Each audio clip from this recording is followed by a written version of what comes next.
Hi అండి, అందరికీ నమస్కారము. కార్తీక పురాణము 24వ అధ్యాయము. కార్తీక శుద్ధ ద్వాదశి, క్షీరాబ్ది ద్వాదశి, అంబరీషోపాభ్యాసము. ముందుగా ఈ వీడియో చూసినట్లయితే లైక్ కొట్టడం మాత్రం మర్చిపోకండి. ఓం నమ శివాయ అని కామెంట్ చేయండి.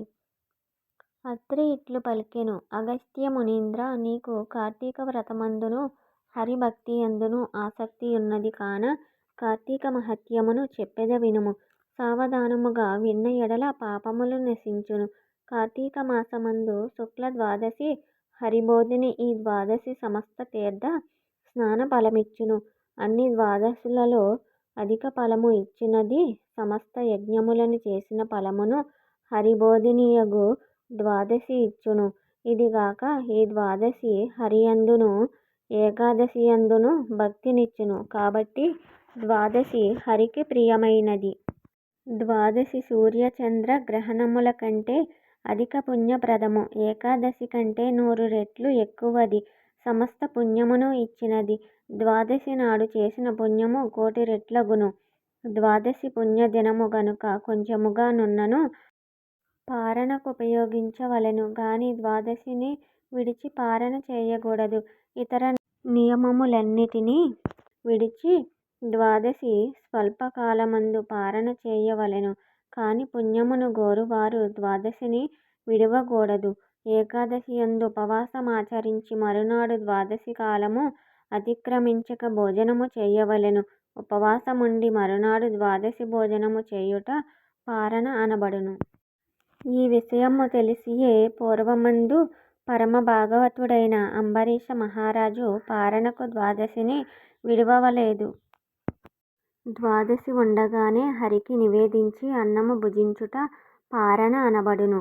అంతలో దుర్వాస మహాముని వచ్చి ఆతిథ్యమును వంకచేత భోజనమును యాచించెను.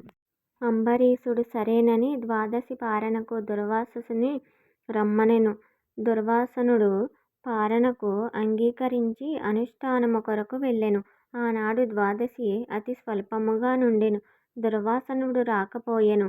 ద్వాదశి పోవుచున్నది. ఇట్టి సకంటము సంభవించినది. అప్పుడు హరిభక్తుడైన అంబరీషుడిట్లు విచారపడసాగెను. ఈ దుర్వాసనుడు మునిశ్రేష్ఠుడు. పారణ కొరకు అంగీకరింపబడినాడు.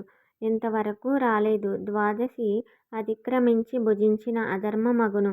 బ్రాహ్మణుని కంటే ముందు భుజించిన ఎడల కోపించి అగ్నితో సమానుడై ముని శాపమిచ్చును గనుక ఇప్పుడు ఏది కుశలము?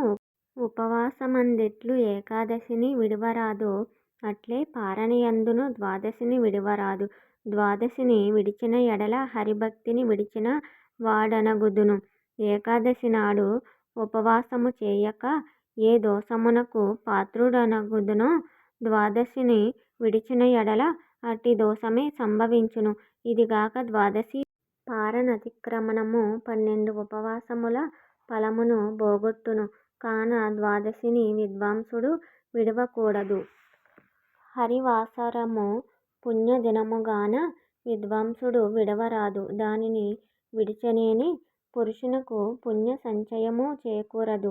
అనేక జన్మములందు చేసిన పుణ్యము హరివాసరమును విడిచిన ఎడల నశించును. అందువలన గలిగిడి పాతకమునకు నివృత్తి లేదు. ఒక్క ద్వాదశి అయినను విడువకూడదు. దీనికి ప్రతీకారము లేదు. అనేక వాక్యాలతో పని ఏమున్నది? ఇది నిజము. హరివాసరమును విడిచిన ఎడల హరిభక్తి ఉండదు. హరిభక్తిని విడుచుట యందు నాకు మహాభయమున్నది. కాబట్టి ఇట్టి సంకటమందు హరిభక్తిని విడుచుట కంటే పారణమే ముఖ్యము. బ్రాహ్మణ శాపము వలన నాకేమియూ భయము లేదు. శాపము వలన కల్పాంతము దుఃఖము రానిమ్ము. ద్వాదశిని విడిచినచో హరివాసరము ఏకాదశులు 10 విడువబడినవియగు. హరివాసరమును విడిచిన ఎడల హరిభక్తి లోపించును గనుక హరిభక్తిని విడుచుట కంటే బ్రాహ్మణ శాపమే కొంచెము మంచిది.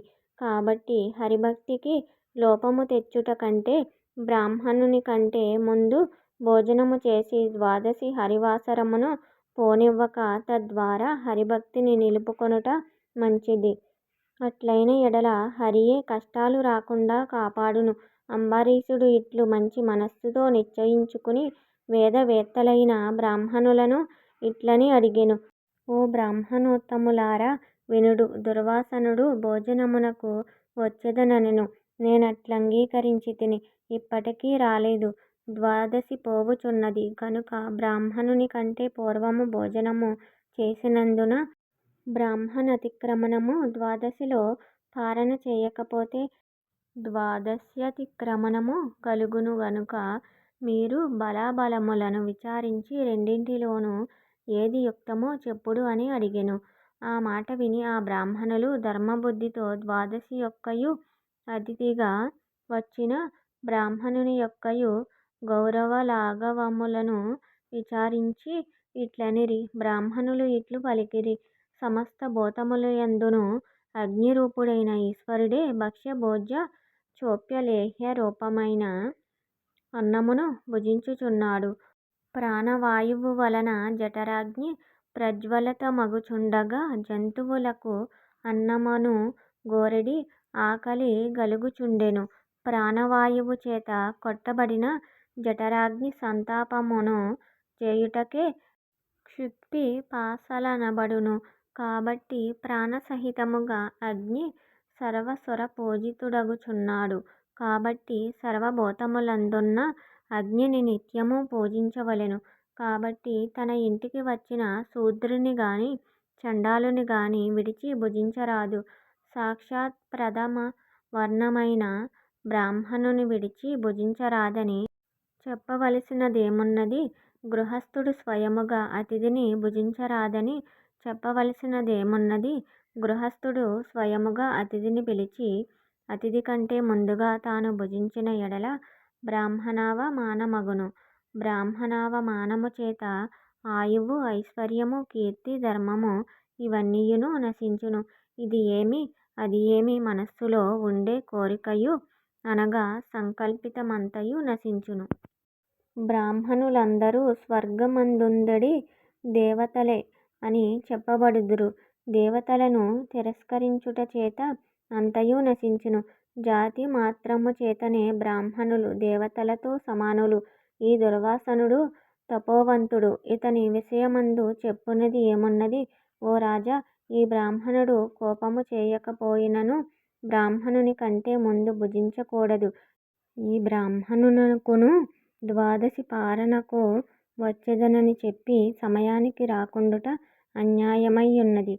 ద్వాదశి పారణను విడిచిపెట్టని ఏకాదశి ఉపవాసమునకు భంగము వచ్చును. ఏకాదశి త్యాగమునకు ప్రాయశ్చిత్తము లేదు. బ్రాహ్మణావజ్ఞకు ప్రాయశ్చిత్తము లేదు. కాబట్టి ఈ రెండును సమానములుగా నున్నవి. ఇందు గురుత్వము లఘుత్వము మాకు కనిపించుటలేదు. ద్వాదశి కాలమందు పారణ చేయని ఎడల హరిభక్తి లోపించును. పారణ చేసిన దుర్వాసనుడు శపించును. ఎట్లైనను అనార్థము రాక తప్పదు.